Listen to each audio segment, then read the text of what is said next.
ஒரு 3 hours travel பண்ணி அந்த இடத்துக்கு போகணும். அங்கே வந்து சாங் எடுக்கும்போது இந்த பல்லக்கு நாங்கள் யூஸ் பண்ணோம். ஆலப்போல் வேலப்போல் சாங் நாங்கள் யூஸ் பண்ணோம்.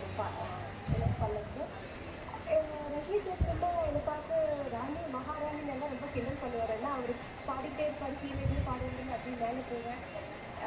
அண்ட் ஒரு பக்கம் ரொம்ப ஜாலியாக இருக்கும், இன்னொரு பக்கம் கொஞ்சம் பயமாக இருக்கும். ஏன்னா அங்கே வந்து அந்த மணல், அங்கே வந்து கரை கிடையாது, மணலில் சாங் எடுக்கும்போது டான்ஸர்ஸ் அந்த சைடு டான்ஸர்ஸ் ஒரு 4 பேர் பிடிச்சிருப்பாங்க, இந்த சைடு ஒரு 4 பேர் பிடிச்சிக்கிட்டு போவாங்க.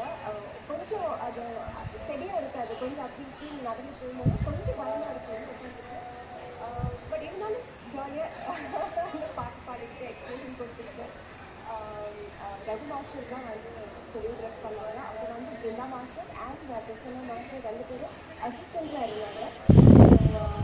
இப்போ தான் நாங்கள் வந்து ஒரு வெட்டிங்கில் மீட் பண்ணோம், அவங்க ஃபேமிலி வெட்டிங்கில் மீட் பண்ணப்போ சொன்னாங்க, இந்த மாதிரி நம்ம ஃப்ரெண்ட்ஸ் ஆகி 30 வருஷமாக ஃப்ரெண்ட்ஸாக இருக்கிறோம்.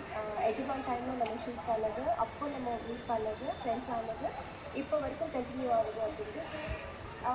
இது எஜமான் இந்த படம் வந்து 30 years ஆகுதுன்னு நினைக்கிறேன். It is so nice. இப்போ இங்கே வந்து இந்த இடம்லாம் பார்க்கும்போது இந்த ஏதோ நிறைய விஷயங்கள் இப்போ வந்து நிறைய ஃபிலிம் மேக்கிங்கே வந்து ரொம்ப வித்தியாசமாக மாறிடுச்சு.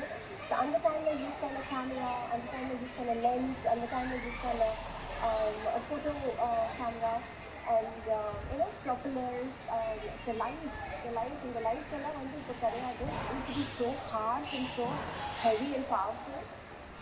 பட் இந்த லைட்ஸ் தான் நிறைய யூஸ் பண்ணியிருக்காங்க. And it's so nice to see all these ரொம்ப நாஸ்டாலஜிக்காக இருக்குது, ரொம்ப சந்தோஷமாக இருக்குது, ரொம்ப அழகாக இருக்குது. எனக்கு இங்கே வந்தது ரொம்ப ரொம்ப சந்தோஷம். And I really love this. அது சில விஷயங்கள் எல்லாம் வந்து எக்ஸ்ப்ரெஸ் பண்ண முடியல, எனக்கு எப்படி எவ்வளோ சந்தோஷமாக இருக்குது அப்படின்ட்டு. ரொம்ப பரவசமாக ரொம்ப சந்தோஷமாக இருக்குது. வெரி